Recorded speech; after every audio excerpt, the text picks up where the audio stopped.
Welcome to another episode of China Update, where I provide you with the most up-to-date political, economic, and geostrategic analysis on the world's number 2 economy. My name is Tony. Let's jump in. Happy Wednesday, everybody. It's a big video today. We have a lot of very interesting content we need to cover, so let's just jump in. And we begin with the Chinese economy and financial system. New data from the National Institution for Finance and Development, a state-backed think tank, showed that China's overall debt ratio continued to climb in the first quarter to 294.8%. of GDP, despite slower growth in debts, quote, indicating a weaker expansion of the economy, end quote.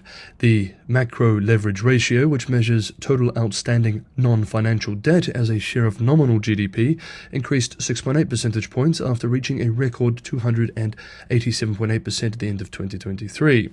In the NIFD report published this week, the think tank explains that while the leverage ratios rise, the pace of China's overall borrowing has been slowing down. Total liabilities of household, corporate, and government sectors expanded 8.8% in the first quarter from a year ago, the lowest quarterly growth since 2001. Quote, the main reason for the increase in leverage ratio is the faster than expected slowdown in nominal GDP growth, end quote. Let us turn to an often quoted expert to unpack the implications of these numbers.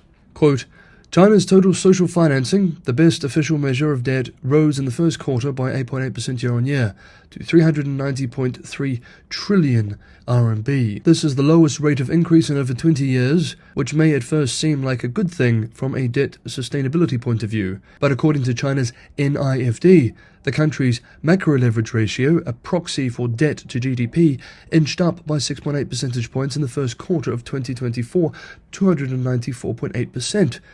In fact, that's a very large increase. It rose by just twice that amount, or by 13.5 percentage points in all of 2023, which already represented a pretty bad year for debt.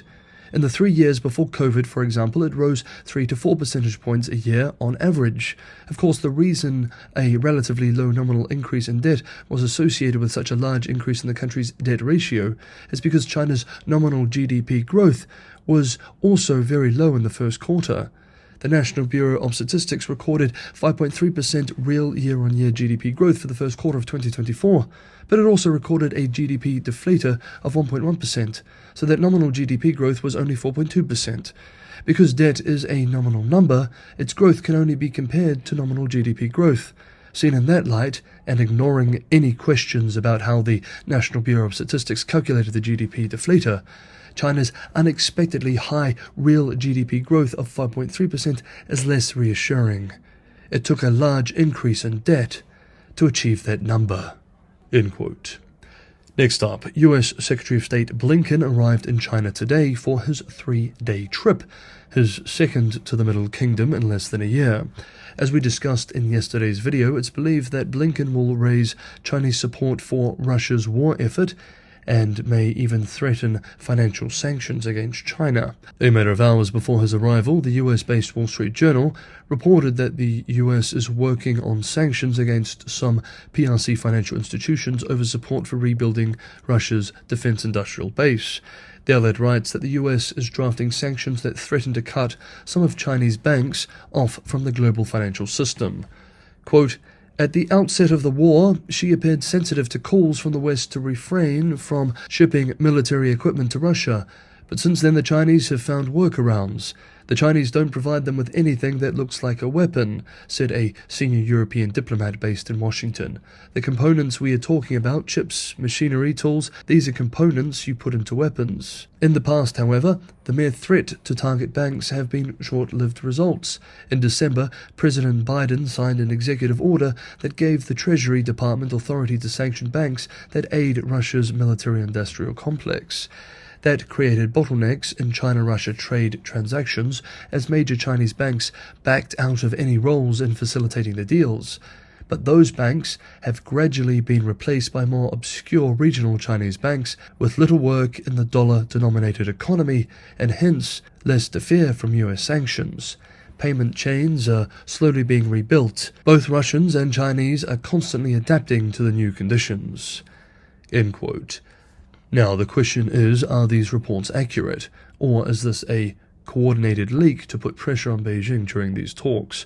At the moment, it's difficult to know. Commentators argue that it is highly unlikely that the White House would hit any major PRC financial institutions. Such a move would be reserved for a much bigger crisis with China. Whether accurate or not, reports like this will likely reinforce and accelerate Beijing's efforts to construct an alternative to the US-denominated financial system and strengthen the system against future financial warfare. Next up, the annual American Chamber of Commerce and China Business White Paper, EU raids on Chinese firms, and multiple arrests of suspected Chinese spies. But just quickly, if you're getting some value from today's episode, I have a huge favor to ask.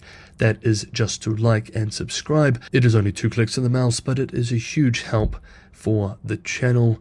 And for those who want to help keep the channel financially sustainable, I rely primarily on your support to keep the channel going, open and free 6 days a week. Patreon and Buy Me a Coffee links are in the description below. Thank you so much, everybody, for the ongoing support. Okay, next up, yesterday the American Chamber of Commerce in China released its annual American Business in China White Paper. The 600-page document, drafted by more than 100 member company representatives, featured numerous policy reviews and recommendations, with the body calling for the country to allow foreign organizations to compete on a level playing field with domestic firms.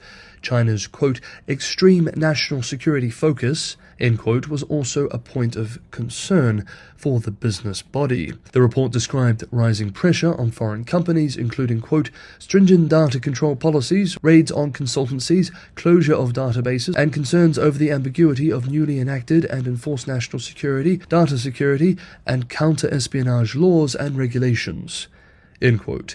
Lester Ross, chair of the Chamber's Policy Committee, said yesterday, Tuesday, with the White Paper release, quote, as much as China wants to attract more foreign investment, there are forces within the government which lead in the direction of impeding foreign investment because of extreme emphasis on national security, end quote. Tensions in the bilateral relationship were cited as the top business challenge for a 4th consecutive year, with calls to moderate rhetoric despite the resumption of high-level talks. Another challenge was an escalation of US export controls, coupled with countermeasures taken by the Chinese government centered on the technology and financial sectors. In a press event yesterday, Michael Hart, AmCham China president, also explained that inconsistency was hurting business confidence, saying, quote, there's inconsistency. Something said in 1 month may not necessarily be implemented in practice in the months to come, end quote. And all of this is having real-world effects. US, along with other international FDI, foreign direct investment into China, has collapsed in recent years. We also found out this week that US exports to China, led by a decline in agricultural goods and semiconductor shipments, declined 4.3% year-on-year in 2023 amid trade tensions. Okay, next up, we now move to Europe, where a lot has happened in the past 48 hours. In an exclusive Hong Kong-based South China Morning Post reports that on Tuesday morning, EU officials entered the premises of the Dutch and Polish subsidiaries of a Chinese company involved in the manufacture of surveillance equipment. There, they accessed the ICT system and staff phones, quote, in a dramatic utilization of an economic tool that has struck fear in the hearts of Chinese businesses operating in Europe, end quote. This is part of the EU's investigation into foreign subsidies. The EU Commission explained in a statement, quote, the Commission has indications that the inspected company may have received foreign subsidies that could distort the internal market pursuant to the Foreign Subsidies Regulation, end quote. The Chinese Chamber of Commerce in Europe attacked the move as, quote, weaponizing its own regulations to engage in economic coercion of Chinese businesses, end quote. Meanwhile, also yesterday, the European Parliament approved rules to ban in the EU the sale, import, and export of goods made using forced labour. UK-based Reuters explains that the move was driven by EU lawmakers concerned about human rights in Xinjiang province. The United States enacted a similar law in 2021 to safeguard its market from products potentially tainted by human rights abuses in Xinjiang. With the new rules, national authorities or the Executive Commission will be able to investigate investigate suspicious goods, supply chains, and manufacturers. Preliminary investigations should be completed within a month. If a product is deemed to have been made using forced labor, it will no longer be possible to sell it in the EU market, and shipments will be intercepted at the EU's borders. And finally for today, in the last 2 days, the Germans have announced 4 arrests of people alleged to be spying for the PRC. 3 arrests on Monday and 1 arrest on Tuesday. On Monday, 3 suspects, Hedwig F., Anna F., and Thomas R., were arrested by officers of the Federal Criminal Police Office in the western German cities of Düsseldorf and Bad Homburg. Thomas R. is said to have acted as an agent for an employee of the Chinese Secret Service, MSS, Ministry of State Security. It is alleged that he obtained information about innovative technologies that could be used for military purposes. Prosecutors believe he used the other 2, who were running a company in Düsseldorf, to obtain the information. The company served as a way to contact and work with German scientists and researchers. Chinese state authorities are said to have financed the project. One of the accused was allegedly in further negotiations about other research projects for the Chinese Navy. Prosecutors allege the individual bought a special laser from Germany with payment from the Ministry of State Security and exported it to China without authorization, despite the item being subject to the European Union's dual-use regulation. We also note that on Monday the UK announced spy charges against 2 people first arrested in March 2023. They had been teachers working in Hangzhou, provincial capital of Zhejiang, an hour or so from Shanghai. One was a former company director of the China Research Group, an organization set up by conservative UK parliamentarians to examine the long-term challenges and opportunities presented by Beijing. Then, yesterday, in quite a political bombshell, a far-right EU lawmaker's aide was also arrested in Germany on charges of spying for the Chinese. In an example of bizarre bedfellows, the nationalist lawmaker has taken very pro-Beijing positions in interviews with national state media. In one interview with Chinese state media this year, for example, he expressed, quote, "There are so many outstanding scholars in China, and I know you are studying the theories of the great German jurist Carl Schmitt, a prominent Nazi political theorist. It seems to me that studying his views will lead you to the right conclusions." End quote. Last year, media reports accused him of having links to Chinese intelligence through his assistant, who was hired when he was elected to Parliament in 2019.